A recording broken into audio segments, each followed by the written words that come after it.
과거 시험 합격 포인트만 쏙쏙 알려주는 1:1 족집게 과외 1타 강사가 된 거죠. 선생님도 일타 강사이신데. 딱이네요. 그러면 예전에는 대리 시험도 가능했겠네요. 가능했죠. 네. 그러니까. 그냥 막 쓰고 네. 옆에 양반 공부 못하는 애 앉혀놓고 나중에 쓱 바꿔가지고 가서 내면 끝나는 거 아니야? 진짜. 가능했습니다. 어떻게 그런 일이 바로 있었습니다. 그런 거부터 생각을.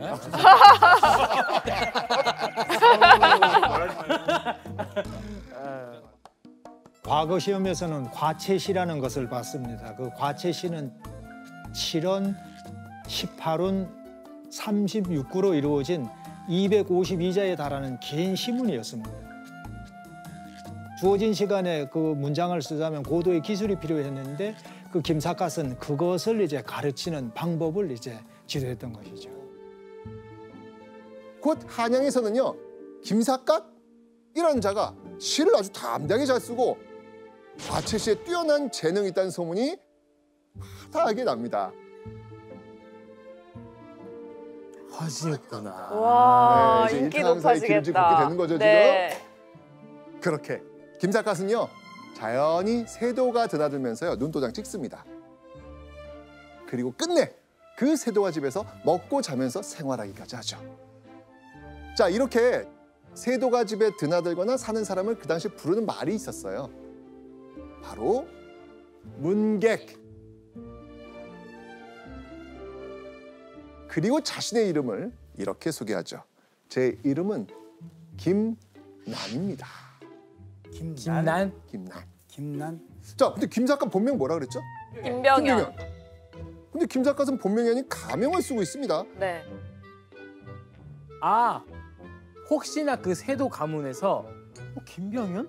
예전에 그 들어본 적 있는 그 김익순 혼자 그 손자 할까 봐서 정체를 들킬까 아예 봐. 그냥 바꾼 게 아닐까요? 맞습니다. 김삿갓 할아버지는 대역죄인으로 처형당한 죄인이잖아요. 혹시 모를 상황에 대비해서 자신의 이름을 감춘 겁니다. 아무리 자신의 재능이 뛰어나도 남들보다 더 노력해도 주홍 글씨처럼 새겨진 대역죄인의 자손이라는 꼬리표는 지울 수 없었던 것이죠. 김삿갓은 엄청난 좌절감에 큰 충격을 받고요. 방 안에 틀어박혀 시간을 보냅니다. 그리고 얼마 후 김삿갓이 드디어 방문 밖으로 나옵니다. 이때 김삿갓이 한 일은 무엇일까요? 이제야 이해가 되네요. 네, 바로 이 삿갓을 맞습니다. 세상 보기가 싫은 거네. 아, 진짜요? 삿갓을 맞습니다. 그때부터 쓴 거구나 이러고. 아, 그래서 쓰기 시작한 거예요? 맞습니다. 김삿갓이 양반의 상징인 갓을 벗고 거친 대나무로 엮은 삿갓을 쓴 겁니다. 결국 김삿갓은요, 열리지 않는 세상의 문을 계속 두드리기보단 자신을 받아주지 않는 현실을 스스로 등지기로 한 겁니다. 세상에서 내쳐진 패배자가 아니라 자신이 선택한 세상을 사는 아웃사이더의 삶. 삿갓은 김삿갓의 이런 확고한 결심을 보여주는 상징이었던 겁니다. 전 숨겠습니다. 저는 어떤 기분이에요? 그러니까 약간 지금으로 따지면 우리가 마스크 쓰고 모자 꾹 누르고 다니는 거와 좀 비슷한 거 아니에요? 네. 신분 위장하기 좋고. 네. 자, 이렇게 삿갓을 푹 눌러쓰고 김삿갓의 방랑 생활이 시작이 됩니다. 자, 그런데 이쯤 되니까 궁금해집니다. 대체 김삿갓이란 이 이름은 언제 어떻게 붙여졌을까요? 그냥 너무 많이 쓰니까 사람들이 그냥 야 삿갓 지나간다 김삿갓 이런 식으로 된 게 아니에요. 이름 모르니까 네. 그냥 모두가 부르는 이름이었던 것 같아요. 자, 그 사연이 설화로 남아 있습니다. 김삿갓이 방랑객으로 떠돌며 만난 어떤 사람에게 시 한 수 지어주거든요. 그 사람은요, 이 김삿갓이 지어준 시가 마음에 쏙 들었나 봅니다. 이렇게 멋진 시를 지은 분의 성함이 궁금합니다. 라고 이제 이름을 물은 거죠. 이때 김삿갓이 이렇게 대답합니다. 내 이름은 김립이요. 원래 아니었는데. 근데 자, 이름- 자신의 성은 김씨 맞죠? 네. 립은 무슨 뜻일까요? 자기의 입술로 이제 계속 씨를 입으니까. 랩. 아, 영어요, 립. 립스틱. 아, 래퍼 네임처럼. 네, 저는 김립. 입술로 먹고 삽니다. 그래서 김립. 아니면 저 립자가 혹시 그 삿갓 립자 한자 이런 거 아닙니까? 정답. 똑똑하네. 이야, 진짜 똑똑하네. 맞습니다. 이렇게 우리가 알고 있는 김삿갓이 탄생하게 된 겁니다. 김삿갓은 이후에도요, 방랑 생활하는 동안 자신의 이름과 신분을 철저히 감추고요, 누구에게도 알려주지 않습니다. 자, 그런데 김삿갓이 방랑을 시작하고 몇 년 후 금강산, 함경도, 평안도, 황해도 여기 양반들 사이에서 야, 이거 신통반통한 사람이 있다면서 김삿갓의 이름이 오르내리기 시작합니다. 양반들이 입을 모아 칭찬한 김삿갓의 능력은 무엇이겠습니까? 글쓰기. 시. 그렇죠. 대체 그 실력이 얼마나 뛰어났길래 한반도 북쪽 지방에 김삿갓의 소문이 쫙 퍼졌을까요? 자, 그 사연을 엿볼 수 있는 이야기, 또 재미있는 이야기가 전해지고 있습니다. 한번 들어보시죠. 자, 여느 때처럼 정처 없이 김삿갓이 방랑하던 때였습니다. 김삿갓은요, 길을 걷다 아주 으리으리한 집 앞에서 발걸음을 딱 멈춥니다. 담장 밖을 걸어가는데 양반들이 시제를 주고받으면서 시를 짚고 읊는 소리가 들린 거예요. 그때 마침. 전문 분야네요, 본인. 참새가 방앗간을 그대로 지날 수 있을까요? 없죠. 이때 김삿갓이 벌컥 양반집 대문을 열고 마당으로 들어간 겁니다. 그러면서 이렇게 한 거죠. 나도 시 한 수 지어보겠소. 랩 배틀. 여기서 바로 랩 배틀. 지금에 랩 의한 배틀. 배틀. 시배틀, 시배틀. 그냥 도장 깨기 느낌이다. 자신감 좋습니다. 뿜뿜. 네. 근데 양반들은요, 김삿갓 딱 쏘아보면서 인상을 확 찌푸립니다. 왜냐면 오랫동안 제대로 씻지도 않은 듯 해가지고 이 꾀죄죄하고 냄새도 나고. 그 냄새까지 나는 이 김삿갓을 보면서 야, 이거 지나가던 이 방랑객이 객기 부리는구나 라고 생각을 한 거예요. 양반들은요, 평소와 다른 재밌거리를 찾았다는 듯이 김삿갓에게 시제를 툭 던져보기로 합니다. 한번 해봐 이 느낌. 그렇죠. 네. 자, 그 시제가요. 아, 어려워. 참 왜요? 놀라운데요. 또 어려운 거. 여기 들어있습니다. 뭐예요, 그게? 뭐예요? 본데? 그 시제는 뭐죠? 이겁니다. 화장실. 요강. 요가. 조선시대는요, 주로 아름다운 자연 풍광 또는 매난 국죽과 같은 시제를 가지고 임금을 향한 충절을 주제로 정말 고고하고 기품 있는 내용의 시를 썼거든요. 그런데 집주인 양반이 이 김삿갓 망신 주고 골탕을 먹일 심산으로 시의 주제로는 전혀 쓰이지 않는 사람의 분노를 담는 요강을 시제로 턱 던져준 겁니다. 요강으로 무엇을? 자, 이 요강이라는 이 기상천외한 시제를 들은 김삿갓. 너무 자, 그러면 궁금해. 김삿갓이 어떤 시를 썼는지 궁금해요. 확인해 보겠습니다. 내가 있어 밤중에도 번거롭게 살인문을 여닫지 않고 사람과 이웃하여 잠자리에 벗이 되었구나. 술 취한 사내도 내 앞에서는 단정히 무릎을 꿇고 와. 아름다운 여인은 널 끼고 앉아 살며시 옷자락을 걷네.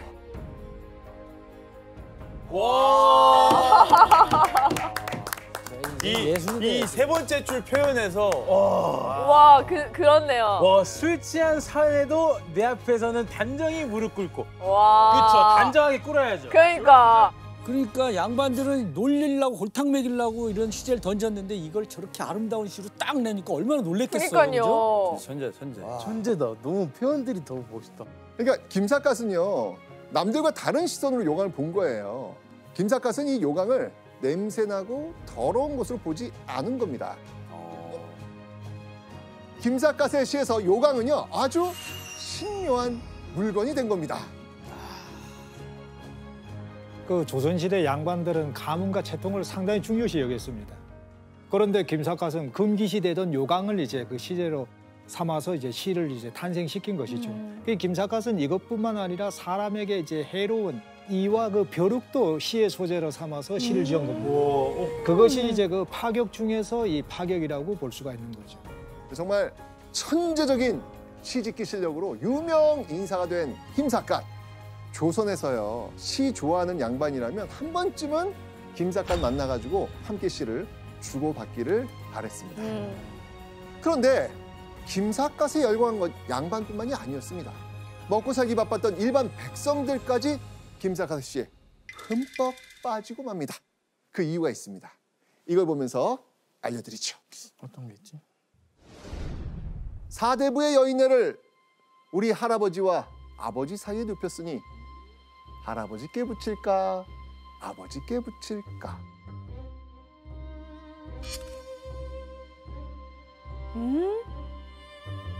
좀 이게 뭔가 내용이 좀 이렇게 낯뜨겁고 좀 그런 외설적이지 않아요? 전 딱 본 순간 헉 이렇게 느낌이 왔는데. 그죠. 어허. 자, 사대부의 여인이 어느 부자지간 사이에 누워서 물란한 잠자리를 하는 것처럼 지금 묘사를 했습니다. 네. 누가 봐도 그렇게 보이지 않나요? 네. 그죠? 그런데 이 시에 반전이 숨어 있습니다. 오. 이게 바로 김삿갓 씨의 매력이거든요. 자, 한 양반이요. 네. 딸을 잃고 그 딸의 시신을 묻을 무덤터를 찾고 있었습니다. 네. 그러다 아주 안성맞춤인 아주 좋은 터를 발견하죠. 네. 그런데 그곳엔 이미 어느 백성의 아버지와 할아버지의 무덤이 있었던 거예요. 그런데 이거 포기할 수가 없었던 거예요. 이 너무 좋은 터를 네. 포기할 수 없던 이 양반이 생각지도 못한 일을 벌입니다. 어떤 일을 벌였을까? 그 사이에 그냥 그 묻은 거예요? 그렇죠. 와. 땅 주인의 허락도 받지 않고 땅 주인의 할아버지와 아버지 무덤 사이에 덜컥 그 양반 딸의 무덤을 만들어버린 거예요. 얼토당토 않은 일을 겪게 된 이 땅 주인은 부당한 일을 당했지만 해결하지 못하고 끙끙 앓고 있었죠. 그런데 이 억울한 사연을 가진 땅 주인 집에 때마침 김삿갓이 신세를 지고 있었던 겁니다. 우연히 이 사연을 들은 김삿갓은 한 끼 식사에 대한 은혜를 갚겠다며 붓을 듭니다. 이제 또 놀라운 또 일이 벌어지는 것이죠. 네. 그 시가 바로 묘쟁이라는 시입니다.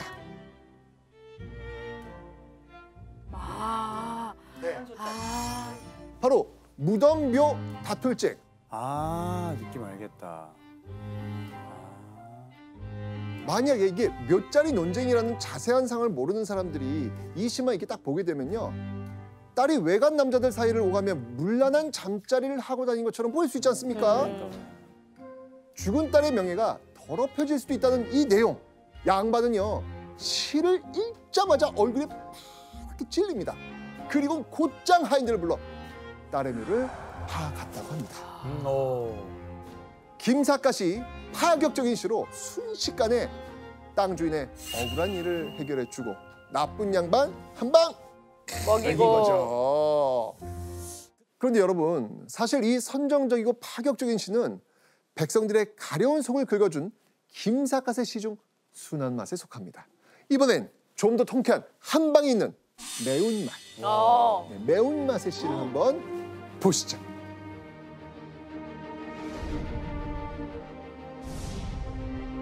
타고난 성품 충직하여 밥 주는 이 잘 섬기고 부르면 오고 물리치면 가고 시키는 대로 하는 꼬리를 흔들며 앞으로 와 사랑을 독차지하다가도 나무라면 물러나 고개 떨구고 꾸지람을 달게 받네. 딱 보면은 강아지 내용 같긴 한데. 편견. 자, 내용을 언뜻 보면 충성심이 강한 개에 대한 시인 것 같죠. 네. 그죠? 자, 그런데요, 백성들은 이 시를 보고 열광을 해요. 열광을 해요, 이 백성들은. 어디를 보고 열광하느냐. 이 시의 마지막 줄. 이 마지막 줄을 보고 김삿갓이 열광을 합니다. 자, 과연 마지막 줄엔 어떤 게 나올까요? 능력 없이 자리만 차지한 신하가 도리어 부끄럽네. 자, 이 말은 무슨 말이냐면 능력 없는 벼슬아치는 개보다도 못하는 거예요, 지금. 와. 부끄러운 줄 알아야 되는데 그 부끄러운 것도 모른다는 얘기예요. 이 능력 없는 이 벼슬아치들이. 당시 탐관오리의 횡포에 먹고 살 길이 팍팍했던 이 백성들의 불만은요, 하늘을 찌를 듯 높아졌지만 감히 양반들 비판할 수 있었을까요? 없죠. 없었죠. 근데 김삿갓이 이런 백성들의 답답한 속을 뻥 뚫어주던 양반들의 행태를 저격하면서 충직한 개만도 못하다라고 비판을 지금 하고 있는 겁니다. 대박이다, 진짜. 자, 그리고요.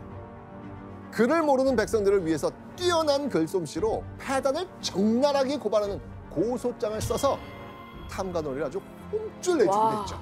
와. 이러니 백성들은 김삿갓이 주막에 오면 술값도 받지 않고 대접할 정도였고요. 심지어는 그가 떠날까 봐 걱정까지 했다고 합니다. 그래서 김삿갓을 시인을 넘어 조선의 영웅이라 칭송하는 이야기까지 전해 내려오는 거죠. 자, 그렇다면 당시 김삿갓의 발자취는 어디까지 닿았을까요? 확인해 드리겠습니다. 보세요. 최북단 함경북도 경성에서 최남단 바다 건너 제주까지 어느 한 곳 특정할 수 없이 김삿갓은 전국 8도를 넘나들며 시를 짓고 다닌 겁니다. 전국 이야. 방방곡곡을 다 달려. 맞습니다. 그런데 이 김삿갓이라는 이름 세 글자가 유명해지니까 조선 팔도에서 이상한 일이 벌어지기 시작합니다. 어떤 이상한 일이 벌어졌을까요? 막 전 국민 다 삿갓 쓰고 있는. 삿갓이 품절. 네, 품절. 품귀 현상. 아니면은 가짜 김삿갓들이 막 생겨나는 거. 짝퉁. 밥 얻어먹으러 다녀. 내가 김삿갓이다. 맞습니다. 요즘도 김삿갓이 이렇게 많습니다. 어? 그 예전부터 네. 계속 나이트 가잖아. 그 웨이터가 김삿갓이 없는 데가 없어. 다 김삿갓이야. 그래서 현관 앞에서 김삿갓을 불러주세요. 김삿갓이. 아, 네. 어디 가든. 김삿갓 꼭 있어요. 나이트 가면. 맞습니다. 김삿갓을 사칭한 건요, 바로 정처 없이 떠돌던 몰락 양반 잔반들이었습니다.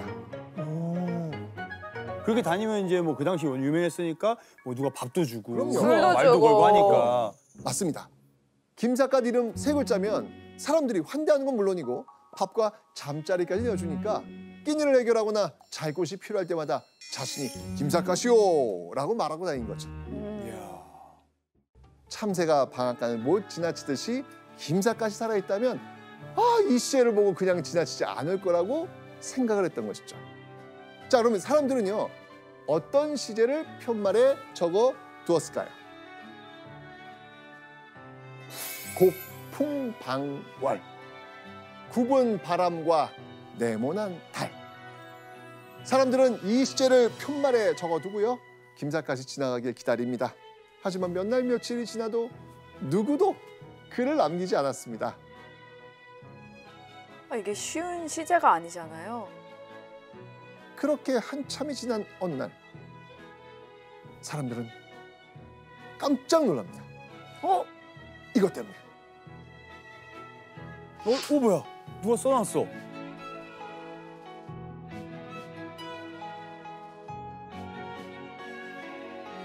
맑은 바람이야 산모퉁이를 만나면 굽어서 불고, 와. 밝은 달이야 창을 통해 비치면 네모나지. 와. 김삿갓이 편말에 시를 남기고 간 겁니다. 예술이다. 와. 바람이 굽어진다거나 달이 네모날 수 있다 없다? 없다. 없잖아요. 이해가 안 됐는데. 하지만 김삿갓은 상식을 뛰어넘어가지고 세상과 자연을 감각적으로 표현한 겁니다. 이야, 와. 천재다, 천재. 천재다. 와. 사람들은요, 와, 역시 김삿갓! 이라면서 실력에 감탄했고요. 무엇보다도 김삿갓이 살아있구나! 라고 하면서 진심으로 기뻐했다고 합니다. 와.